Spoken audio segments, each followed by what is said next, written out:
latest edition of the Mortal Kombat Franchise Documentary. Today we're honoured to and delighted to be joined by a special guest, Michael Jai White, who played the role of Jackson Briggs, was passionately known as Jax, in Mortal Kombat Rebirth in 2010 and Mortal Kombat Legacy 2011.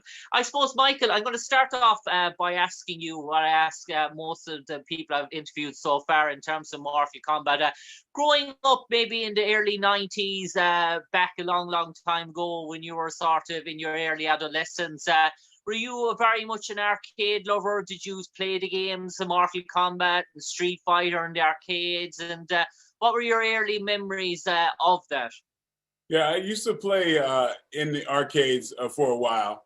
I think probably the last couple years of my arcade experience was dealing with those type of games. I do recall playing the characters, and a number of times I played Jax.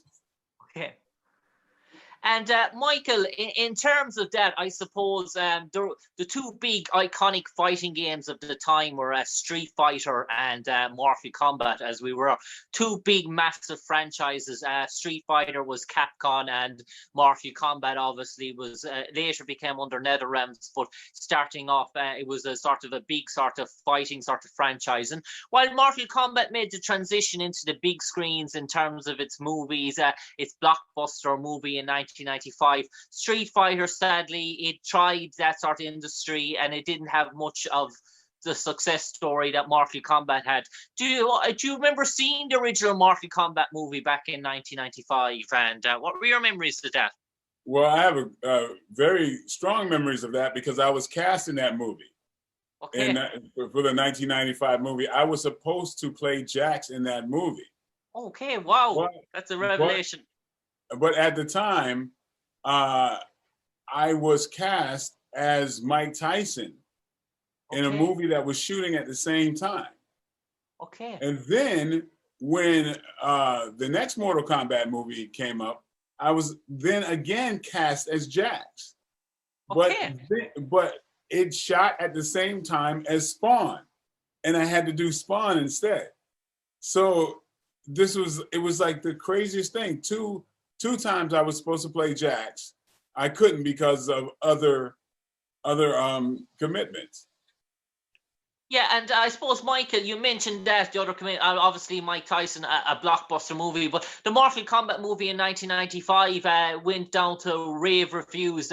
Robin Shaw playing Liu Kang, and it was a real sort of classic movie at that time. And is it probably one of those sort of movies that you sort of look back and said, if it wasn't a different sort of timing, the first one that you would have loved to be a part of? I would have loved to have been a part of it. I just wish that just like what luck would I have is that they're shooting at the exact same time and nothing could move, you know? I remember, Larry Kasnoff back then, meeting him at his house and, things were moving ahead and we were casting more people. And, I was cast early in these movies.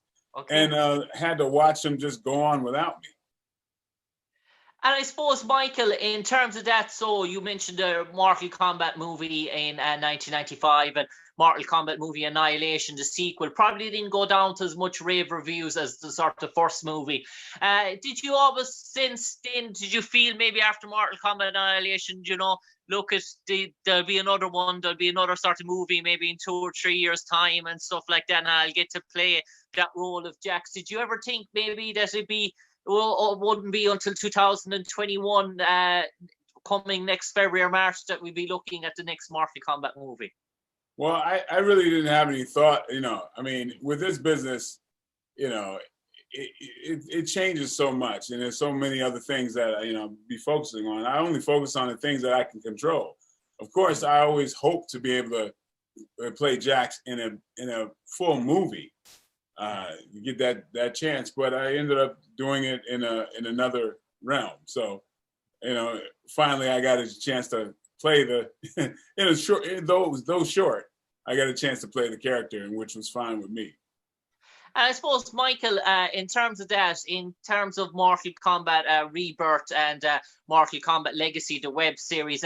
Kevin Tajarian, very prominent in those sorts of works. And was it Kevin that sort of reached out and approached you in terms of, first of all, said he had an idea for this sort of web series and that he loved you to be part of, and portrayed his sort of vision that he wanted to create in that? And were you probably a bit skeptical at first, thinking, well, this is not really a movie as sort of such, and in terms of what sort of platform it was on? And obviously it was before Netflix, and obviously if it arrived at the time at Netflix, you were probably looking at multiple seasons. No, I was like the first person that joined on. I mean, it was Larnell Stovall and Kevin Tancharoen, who I believe in their talents. Like they're just both incredibly talented. We did that Rebirth for $7,000. Wow, it looks spectacular. In a matter of 2 days, because see, I believe in them, and I still think Kevin Tancharoen is a potential. He could be potentially one of the greatest action directors in Hollywood. They just, it's crazy that he hasn't gotten that opportunity yet. But he's an amazing talent. But yeah, we had Matt Mullins, myself. We had just such great. I mean, and these were friends too. So it's just spending a couple days with my friends, putting down something, and we took a big chance, because we didn't have the permission from Warner Brothers to do this. So we really took a big chance on our talents to get that going, and it really revitalized the franchise. You mentioned that in terms of revitalizing the franchise, and it sort of took it away from that sort of PG sort of area that was the 90s, sort of an awful lot of movies in the 90s in terms of graphics, in terms of violence, they were probably dumbed down in terms of PG, in terms of what was acceptable. Now this time we've approached the 21st century, you see many movies going in the direction of The Dark Knight, The Joker, very long back, very grim, very dark, very sinister sort of, and he sort of brought Mortal Kombat back to its sort of roots, that sort of that hardcore sort of audience sort of love, that sort of real sort of that grimace, that sort of mortal conquest between man and sort of mutant and sort of machine, that was all about Mortal Kombat. It was all about the blood, the gore, and the fighting. That's the way it should be. Sometimes with executives, they're thinking too much on profits and the market, that type of, but they're not. A lot of times they are so removed from the actual audience. They're looking at it from a business perspective. And Mortal Kombat, I mean, look at the subject matter. It's a dark subject matter. You don't try to become a breakfast cereal, you have to stay dark.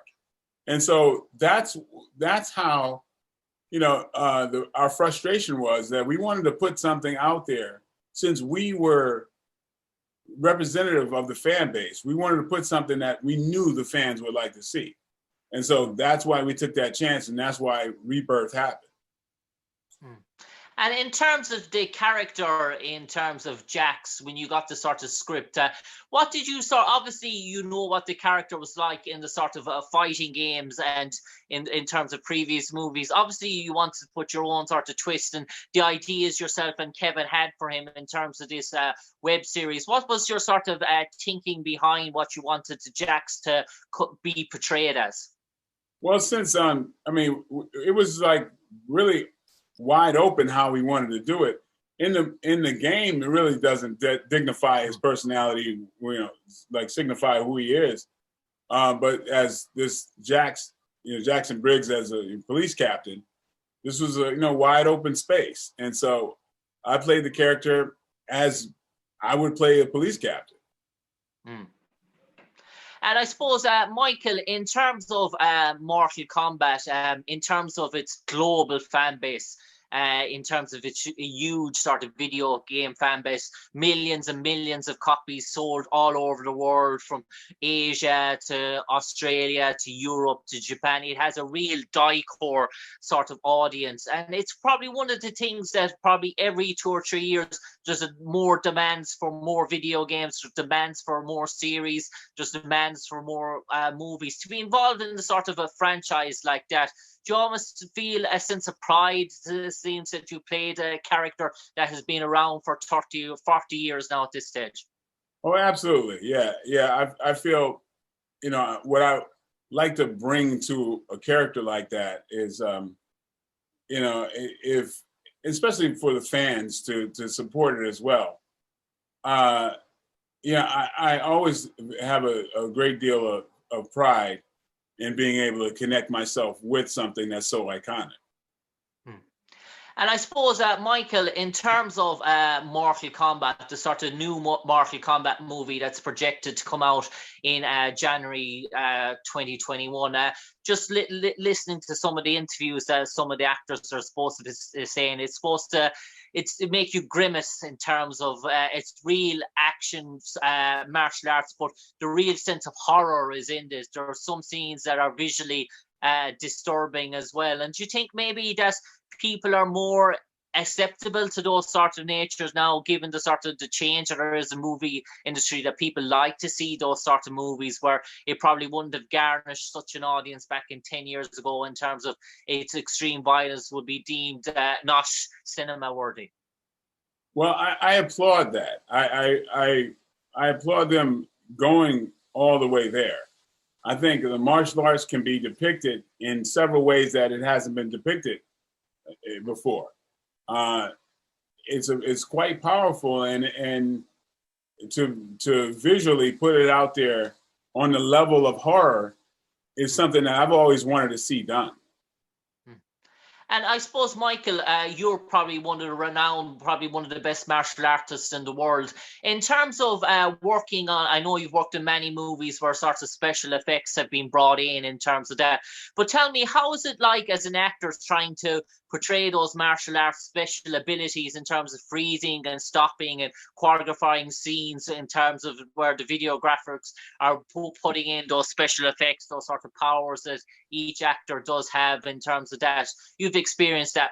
Is that probably a week, a 2 week maybe to film those iconic scenes? Because you probably have to take in so many camera angles, so many different shots in terms of getting the visual correct. Well, hopefully in every case, the special effects enhances what's already there. I don't think special effects should take precedent of the technique and the character and all that type of stuff, because then basically you're watching a cartoon, and you have to be connected and rooted in reality first.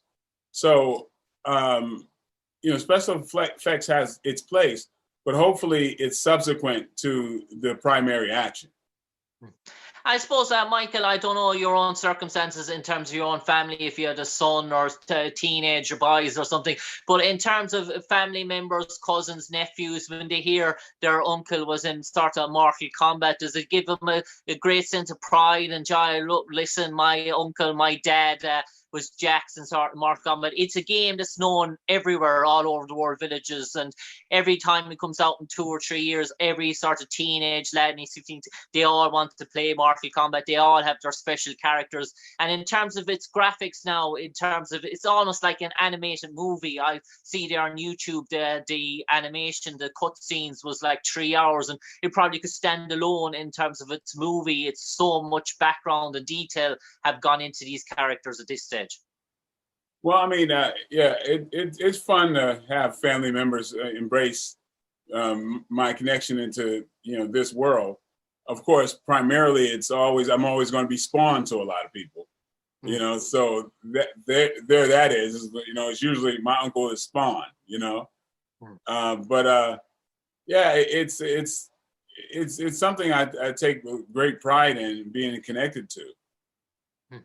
And I suppose, Michael, as a renowned world-class martial artist and a martial artist played in sort of many movies, when you sort of sit down and sort of watch upcoming movies in terms of that, do you see it in terms of, do you see the movie in terms of this new Mortal Kombat movie? Are you sort of seeing it, enjoying the actual sort of movie itself, or is it professional looking at it and say judging the sort of fight scenes and judging the choreography and saying, look, that looks good, or they could have taken it this way or that way? Or do you find yourself sometimes a skeptic in watching martial arts movies in terms of? Yeah, very much so. I mean, I'm more skeptical because of I'm a filmmaker. I write, produce, direct, and so if there's a movie with martial arts in it, hopefully it's in a realistic or believable situation. Even if it's fantastic, even if it's sci-fi, I think the work to be done is always in story. Present a story that the audience can follow and care about. Not just have martial arts fight scenes just for the sake of martial arts fight scenes. I don't think you and the audience will really get a chance to enjoy it to its full potential. I mean, it's one thing to preach to the choir. Yeah, you're going to have your action fans. Well, my belief is that a good movie should minister to people who are not part of the fan base either. That your elderly aunt should look at that movie and care about the characters as well.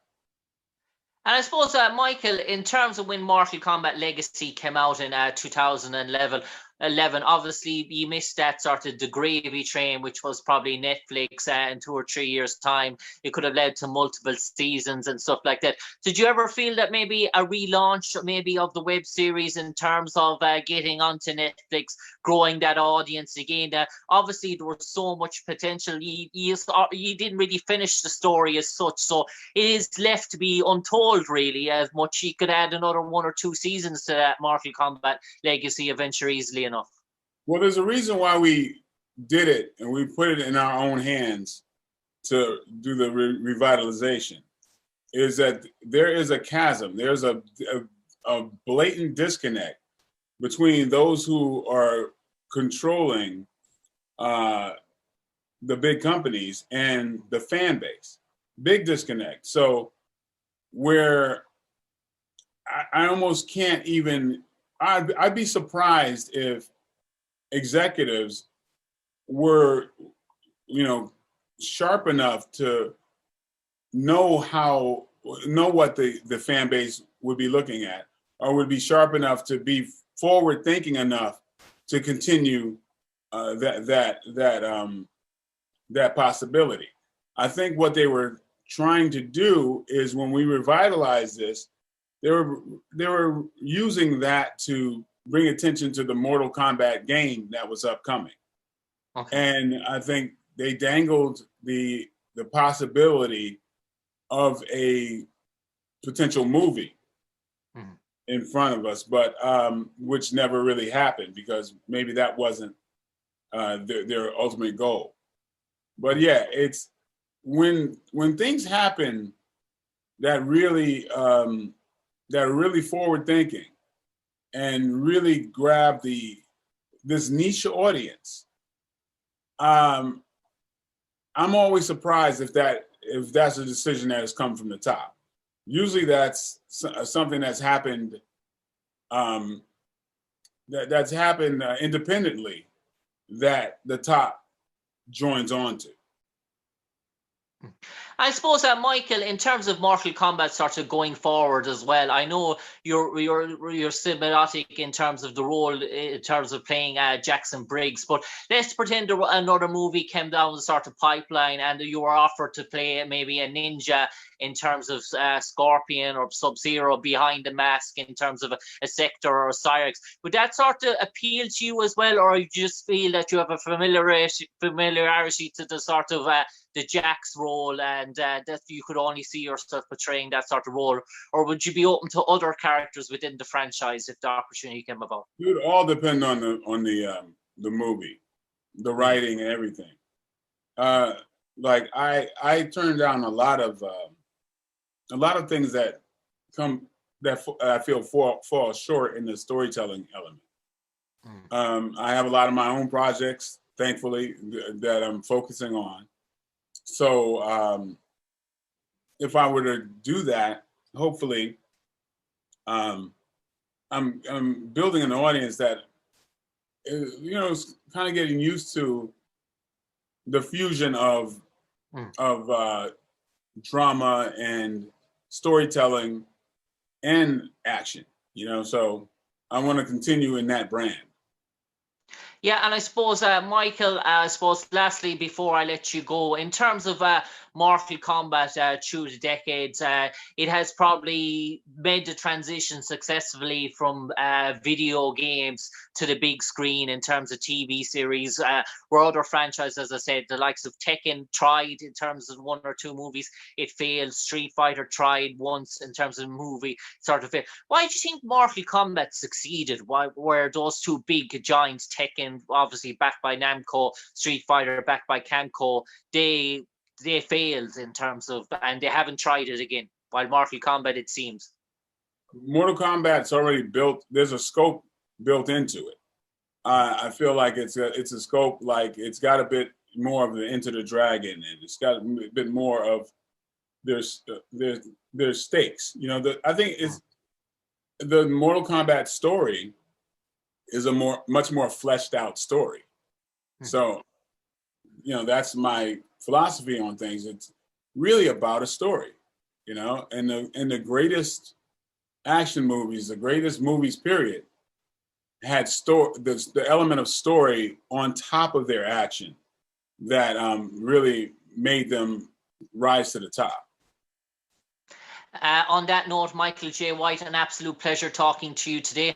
To relive your memories, playing Jackson Briggs in Mortal Kombat Reboot in 2010 and Mortal Kombat Legacy in 2011, and also the revelations there today that you were actually cast to play Jax in Mortal Kombat 1995 and Mortal Kombat Annihilation in 1997. Thanks for giving that bit of info. We weren't aware of that as well.